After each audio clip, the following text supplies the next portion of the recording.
He had not intended to stop. The corridor outside the West drawing room was merely a passage between one obligation and the next, and Lucien Devereux had spent 2 years reducing his life to obligations precisely because obligations did not require him to feel anything. But the voice reached him before he reached the door. Eleanor's voice, at a register he had never heard from her, low and precise and utterly without warmth, and his hand found the doorframe and held it. Through the gap, he saw Isabel. Her shoulders curved inward like a letter folded against itself, her hands clasped at her waist, her face turned slightly away, the way a person turns from something they have learned they cannot stop. And Eleanor's finger, extended with the unhurried confidence of someone who has never once been interrupted, pointing directly at her sister's chest as though marking the location of a flaw she intended to correct. England, 1823.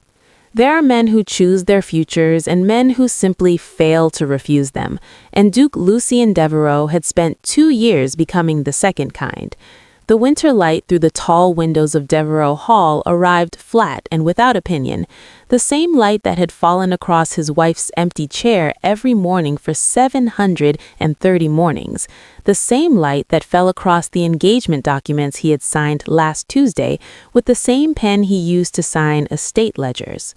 Lady Eleanor Kensington was accomplished and beautiful and entirely acceptable, and Lucien had long since stopped asking himself whether acceptable was enough, because the question led to others he did not yet have the courage to answer.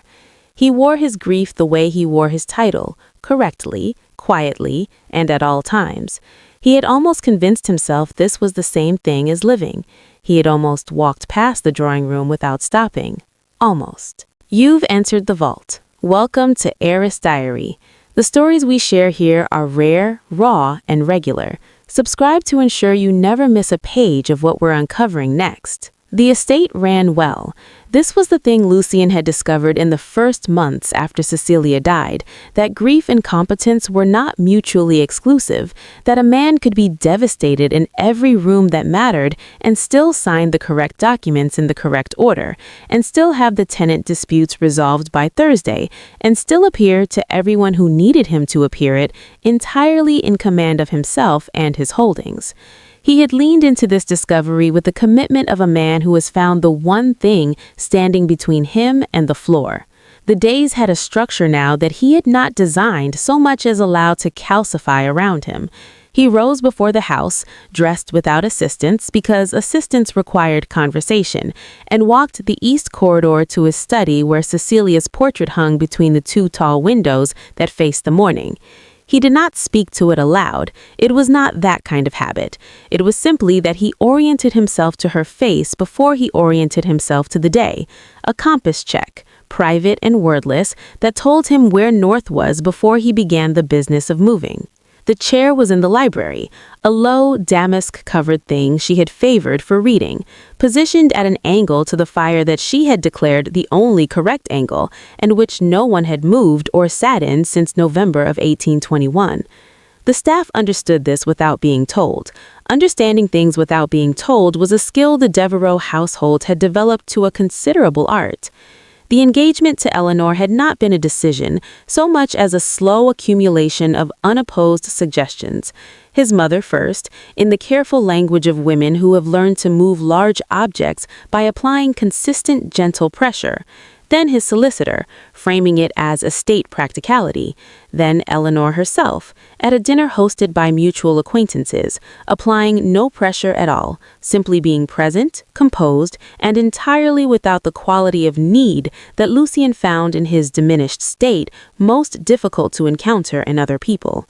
He had proposed on a Wednesday afternoon in the Kensington drawing room with the measured delivery of a man reading aloud from a document he had already reviewed. Eleanor had accepted with equivalent composure. They had shaken hands before he left, which struck him afterward as either perfectly appropriate or faintly terrible, and he had not been able to determine which. He told himself he was being practical. He told himself Cecilia would have understood practicality. What he did not tell himself, what he kept in the same unexamined room with the question of whether acceptable was enough, was that the proposal had happened primarily because one evening in late October, he had sat across from the empty chair in the library until 10 o'clock and found that he simply could not do it anymore. Not the grief, the silence. He had run out of ways to make the silence bearable alone, and Eleanor had been the nearest available alternative to examining why. The Kensington townhouse received him with the particular warmth of a family that had been preparing to receive him for considerably longer than the official engagement period suggested. The flowers were precisely arranged, the tea arrived at the exact moment it should. Lady Kensington, the mother, managed the room with the invisible efficiency of a woman who has spent decades ensuring that everything appears effortless, which is itself an exhausting form of effort. The younger Kensington brother, Edmund, shook Lucian's hand with the calibrated enthusiasm of a man who understands that his future comfort is materially connected to this introduction going well. Everyone in the room was performing, and performing capably, and Lucian recognized this with no judgment because he was performing too, the role of a man who was present, engaged, and appropriately pleased with the arrangement. Eleanor was magnificent. There was no other word that fit with equal precision. She moved through the drawing room with the unhurried authority of someone who has never once doubted that the space around her exists for her benefit, and she directed her warmth at Lucian with a focus and consistency that would have been, under other circumstances, genuinely affecting. She laughed at the right moments, she deferred on the subjects where deference was socially expected, and held her ground, charmingly, on the subjects where a woman of character was expected to hold it. She was everything the engagement documents implied. Lucian watched her and felt the same thing he had felt on the Wednesday afternoon of the proposal. A kind of adequate comfort, like a room that is neither cold nor warm enough to notice. He almost missed Isabel entirely. She was at the edge of the room near the window, seated in the chair that the arrangement of furniture suggested was not the chair anyone important was meant to occupy. She had been introduced early in the visit, Lady Kensington's younger daughter, offered with the brief, parenthetical energy of information that is provided because omission would be conspicuous, rather than because the subject is considered of particular consequence. Eleanor had not looked at her sister during the introduction. Isabel had looked at Eleanor, briefly, and then at the middle distance with the practiced neutrality of someone who has learned to occupy rooms without disturbing them. She said very little. This was the first thing Lucian noticed, not as absence, but as contrast, because everyone else in the room was saying a great deal, while Edmund recounted a hunting story of no particular distinction, and Lady Kensington guided the conversation through its approved itinerary. Isabel listened, not passively, not with the vacant attention of someone enduring a social obligation. She listened the way careful people listen, tracking the room, noting the gaps between what was said and what was meant, her eyes moving with a quiet precision that suggested she was assembling a much more accurate account of the afternoon than anyone else present would produce. She caught Lucian watching her once. She did not look away first. She simply held his gaze for one even, unhurried moment and then returned her attention to the window. He found, to his mild surprise, that he was still thinking about it on the carriage ride home. He had come to return a book. This was the mundane truth of it, a volume of estate records Eleanor had expressed interest in during their previous visit, which Lucian had brought under his arm with the same unremarkable efficiency he applied to all small social obligations, and which he was carrying down the corridor toward the west drawing room where Eleanor had been announced by the butler not 10 minutes prior. He heard her voice before he reached the door. It was not the voice he knew. The voice he knew from drawing rooms and dinner tables and the careful choreography of their courtship was measured and musical and warm in the specific way of something that has been deliberately warmed. This voice was different in a way that went beyond volume or tone. It had shed something.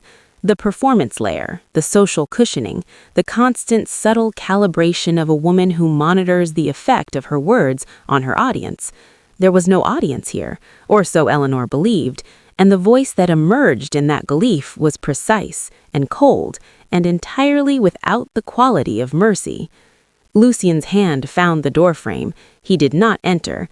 Through the gap, he could see the full width of the room. Eleanor stood at its center in the posture he had observed before, shoulders squared, chin level, the physical vocabulary of absolute social authority, but deployed now against a target that had no defense against it. Isabel stood 3 feet from her sister with her shoulders curved inward and her hands clasped at her waist and her eyes cast slightly down, the specific body language of someone who has learned that making themselves smaller is the only available response to a room that is demanding it. Eleanor's finger was extended. She was speaking in the low, unhurried register of someone who is not angry. Anger would have implied a loss of control, and Eleanor had not lost control. She was administering something, a correction in the language of correction, precise and thorough, and designed to reach the place in a person where confidence lives and reduce it to something more manageable. Lucian could not hear every word. He heard enough. The maid near the left wall had heard all of it. She was a young woman, 16, perhaps 17, and she had not yet acquired the household skill of assembling a neutral face over a genuine reaction, and her face in this moment was entirely unguarded, her mouth slightly open, her hands raised an inch from her sides in the involuntary gesture of someone witnessing something they do not know how to stop.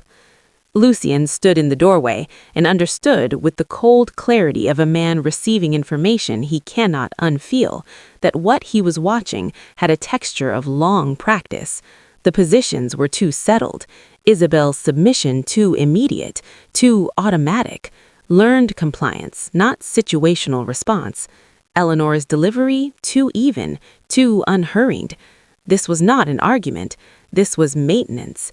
And it had been happening in rooms exactly like this one for years before he arrived, and would continue in rooms exactly like this one if he left. He did not enter, he did not announce himself. He simply stood in the doorway holding a book he no longer remembered he was carrying, and let the thing he had just seen become something he would have to decide what to do with. She was perfect the following morning. This was the word that arrived in Lucian's mind as Eleanor entered the Kensington breakfast room with the unhurried grace of a woman who has never once been anything less than ready to be observed. And it arrived not as admiration, but as diagnosis. Perfect. Constructed to a tolerance so fine that the construction itself was invisible, or had been, until the corridor outside the west drawing room had shown him what the construction was built to conceal. She greeted him with warmth that was precisely calibrated to the occasion, not excessive, which would have read as performance, but present enough to signal affection, which read as sincerity. She inquired after his journey from the estate with what appeared to be genuine interest. She laughed at something Edmund said, and the laugh was light and unforced and reached her eyes in the way that laughter is supposed to reach eyes, and Lucian sat across from her at the breakfast table and watched all of it with the particular attention of a man who has been handed a key and is now seeing, for the first time, every lock in the room. It was not that the warmth was unconvincing. That was the thing that sat most heavily in his chest as the morning progressed. It was entirely convincing. If he had not stood in that doorway, he would have received this breakfast as evidence of a woman who was becoming, gradually and authentically, comfortable in his presence. He would have called it progress. He would have noted it with the careful optimism of a man who has decided to try again at something that previously destroyed him. Instead, he noted the precise moment Eleanor glanced at Isabel across the table and then away, a movement so brief and so complete in its dismissal that it lasted less than a second and communicated a paragraph. He noted that Isabel received this glance with the same automatic neutrality with which she seemed to receive everything in her sister's presence, not as hurt, not anymore, but as weather. Expected, seasonal, to be endured rather than remarked upon. He noted that Eleanor did not address her sister once during the full duration of the meal, and that this omission had the quality of something deliberate rather than something accidental, and that no one else at the table appeared to notice it, which meant they had stopped noticing it some time ago. He said nothing. This was a decision he had made in the corridor and reaffirmed now that the knowledge he was carrying would not be spent on a confrontation that Eleanor would navigate with the same fluency she brought to everything else. He was not ready to act. He was not yet certain what acting required. What he was, sitting at that breakfast table watching his fiancée perform warmth for him with complete and seamless expertise, was paying attention. He had stopped giving her the audience she was performing for. He had started watching the performance itself, and the experience, quiet and irrefutable, was making him profoundly, privately ill. He had gone to the garden to be alone, which made two of them. Isabel was at the far end of the walled section near the dormant rosebeds, crouching beside a low stone border with her attention fixed on something in the soil that Lucien could not identify from the path. She had not heard him on the grass.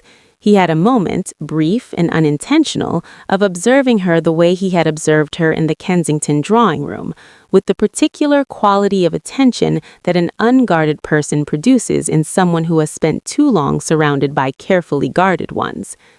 She was different here.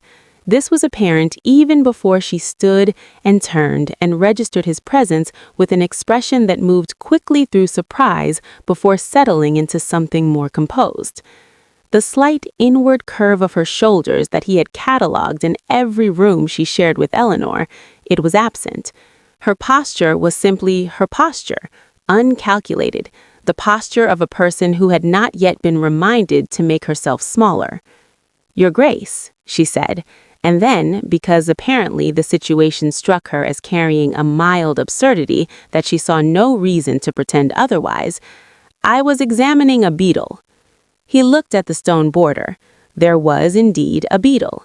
"And your findings?" "Inconclusive," she said. He would not hold still for proper assessment.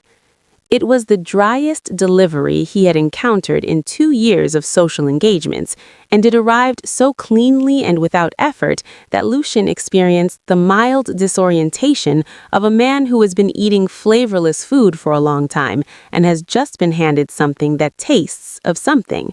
He felt the corners of his mouth move before he had decided to let them. They fell into conversation the way people occasionally do when neither party has prepared for the other, without the usual architecture of social exchange, without the managed disclosures and strategic warmth and careful navigation of subjects that define interactions between people who are performing a version of themselves. Isabel asked him a direct question about the estate's winter gardens and received his answer with genuine attention and offered an opinion that contradicted his without any of the elaborate softening women were socially required to apply to disagreement. He contradicted her in return. She considered this for a moment and then conceded the point with the ease of someone whose investment is in accuracy rather than in being right.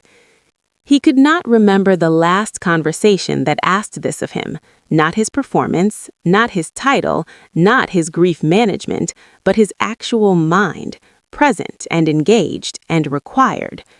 They walked the length of the garden once without deciding to. When the path returned them to the entrance and the house reasserted itself in the background, both of them were briefly quiet in the way of people returning from somewhere that did not have a name yet. "The beetle," Lucien said, "has made his escape." "They always do," Isabel said, and went inside.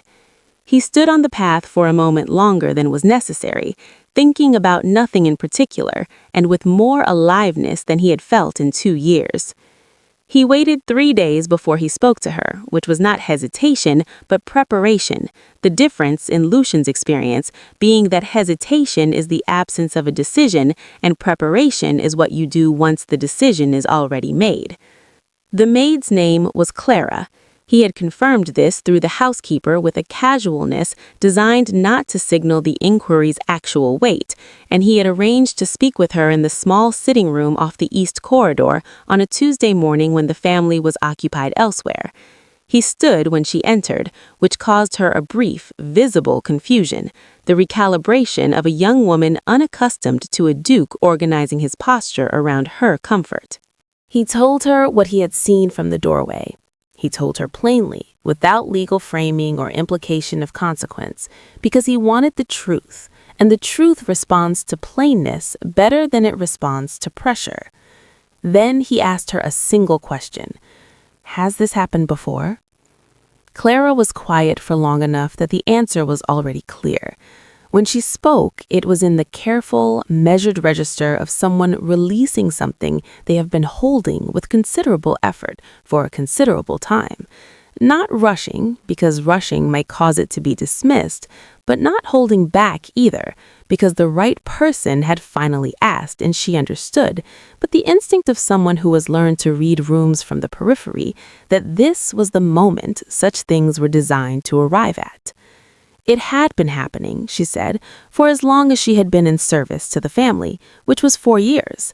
Not always in the same form, sometimes words, sometimes the particular silence that Eleanor could construct around Isabel in a room full of people in a way that made her invisible without anyone being able to identify a specific unkindness. The drawing room was not unusual. The drawing room had simply been less guarded than usual, perhaps because Eleanor had been more than usually displeased about something, or perhaps simply because it was a Tuesday and no one important was expected in the corridor. The other staff knew. This was the part that arrived most heavily, not the incidents themselves, each of which was individually deniable, but the collective institutional knowledge of a household that had silently agreed to look at the floor because Eleanor was charming and Isabel did not complain, and the family's social position made the cost of speaking too high and the likelihood of being believed too low. Isabel had never reported anything. Clara said this last, quietly and with a sadness that was not performed. Not because it hadn't been real, but because she had nowhere to report it to. The people with the authority to act were the people Eleanor had made certain to charm first. Until now. Lucien thanked Clara with the specific gravity of a man who understands that what he has just been given is not information, but trust, and that trust of this kind is not owed to a title. He left the sitting room carrying the full weight of what he now knew and what it required of him. It was not a lightweight. He did not put it down. The dinner had been planned for 3 weeks and executed with the precision that characterized everything Eleanor touched in a social context. 14 guests, 4 courses, flowers that complemented the table linens without matching them exactly, which was apparently a distinction that mattered enormously and which Lucien had learned not to question. The Kensington townhouse had been arranged for maximum effect, and the effect it produced was one of warmth and elegance and the specific kind of abundance that does not announce itself because it does not need to. Eleanor was its center, as she was always its center, and she was magnificent. Lucien sat at the head of the table in his designated position as fiancé and watched her manage 14 people with the same fluid authority that a conductor manages an orchestra, knowing precisely when to draw each instrument forward and when to let it recede, when to laugh and when to listen, when to direct the room's attention and when to release it. She was, by every measurable social performance standard, faultless. The guests adored her. He could see it in the way they oriented toward her, leaning in slightly, laughing a half beat early in anticipation of her wit, the unconscious body language of people who are pleased to be in the presence of someone who makes the room feel curated for their specific enjoyment. Isabel was at the far end of the table. This was not an accident. Lucien understood this now in a way he would not have understood 3 weeks ago, that the geometry of the table had been decided the way Eleanor decided most things, with a purpose that was invisible to everyone who had not been shown what to look for. At this distance, in this company, Isabel was effectively absent. She spoke when addressed and not otherwise. She ate with the quiet efficiency of someone who has learned to complete a meal without drawing attention to the act of completing it. Once, during a lull in the upper table's conversation, Lucien heard her say something to the guest beside her that produced a genuine surprised laugh, and then watched her register Eleanor's glance from the far end of the table and return to silence. The measurement of the table's length had never seemed so precise. He made his decision before the dessert course. He could not have identified a single moment of arrival. It was more like a weight that had been increasing incrementally, reaching a point where the structure beneath it could no longer provide the necessary justification for continuing to bear it. He was done bearing it. He did not show this. He had learned in 2 years of grief how to carry large interior events without visible evidence, how to hold a decision in the chest the way you hold a breath, completely and without strain, until the moment arrives when it must become air. He ate his dessert. He thanked Lady Kensington for a magnificent evening. He drove home through the winter dark, carrying the decision quietly, the way he had always carried the things that mattered most. Tomorrow it would be spoken. Tonight, it was simply, finally, and irrevocably made. He requested the meeting for 10 o'clock, which gave Eleanor the morning to prepare herself, and gave him no advantage he had not already possessed, certainty being the only advantage that mattered, and he had arrived at it 3 weeks ago in a corridor holding a book he never delivered. She received him in the Kensington drawing room, which was either an unconscious choice or a deliberate one, and Lucien had spent enough time paying attention to Eleanor to suspect it was never the former. She was composed in the way she was always composed, dressed with precision, seated with the particular uprightness that communicated both breeding and readiness, her hands arranged in her lap with the stillness of someone who was decided in advance not to betray themselves through movement. She offered him tea. He declined gently and remained standing, which was itself a communication she received and briefly recalibrated against. He told her without preface this was a decision he had made in advance, not from cruelty, but from the understanding that preface would give her architecture to work with, and Eleanor was masterful with architecture. He told her that he was dissolving the engagement, that the decision was made and would not be revisited, and that he intended to handle the social dimensions with every discretion available to him so that the burden on her reputation would be minimal. He did not tell her what he had seen. He did not need to. Eleanor was quiet for 4 seconds. He counted them without meaning to. Then she began to speak, and for approximately 90 seconds she was extraordinary, measured, reasonable, deploying the full range of her considerable skill across the register of wounded dignity. She spoke of surprise and of her genuine regard for him and of the natural difficulties of a man in grief forming stable emotional commitments, which was a framing that placed the cause of the dissolution inside his damage rather than her character. And it was precisely constructed and delivered without a single false note. He listened. He did not move. He said when she finished that he was sorry for the pain the situation caused her and that his decision remained unchanged. The mask did not fall so much as it cracked, precisely and in a specific location, the 30 seconds following her understanding that he would not be moved. Something moved across her face that had no social name, a compound of fury and calculation and the specific frustration of a woman who has never in her life encountered a lock that her key would not open. It lasted only 30 seconds. Then the composure returned, assembled with impressive speed, and she looked at him with eyes that were entirely clear and entirely cold, and said that she understood. It was the first true thing he had seen on her face. It confirmed, with a completeness that left no remaining room for doubt, every conclusion he had reached in every corridor and breakfast room and garden path since the morning he had stopped giving her the audience she required to exist as she had presented herself. He thanked her for the meeting. He left. The book he had never delivered was still on his desk at Devereux Hall. He donated it to the library. 2 years later, the roses came back. This was not remarkable in any horticultural sense. Roses are perennial, and the Devereux garden had been tended with consistent care through every season of the estate's grief and recovery and gradual return to something that resembled life. But Lucien had not looked at them, not properly, not with the quality of attention that looking requires, since the autumn of 1821. He looked at them now. He noticed that they were particularly good this year, full and unhurried in the late spring warmth, and he noticed that he was glad about this in the uncomplicated way of a man who has recently relearned how to be glad about small things. Isabel was beside him on the path, with her gardening gloves still on and a light streak of soil on her left cuff that she had not noticed and that he had decided not to mention, because he had learned, over 2 years of careful and unhurried attention, that she received observations about her appearance during gardening with the specific dry tolerance of a woman who considers the garden's opinion more relevant than society's. They had married quietly in March, which suited both of them, a ceremony that was genuine rather than elaborate, attended by people who were present because they wished to be, rather than because the social calendar required it. Clara had stood near the back of the chapel with an expression that Lucien had privately catalogued as the opposite of the expression she had worn outside the west drawing room, and which had moved him more than most of the formal elements of the day.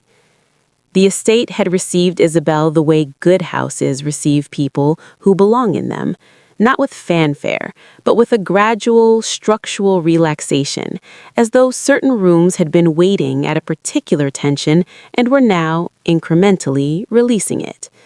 The chair in the library remained where it was. Isabel had asked about it once, early, with the directness that she had come to understand was simply her mode of love, clear-eyed, unafraid of the difficult thing, more interested in what was true than what was comfortable. He had told her about Cecilia.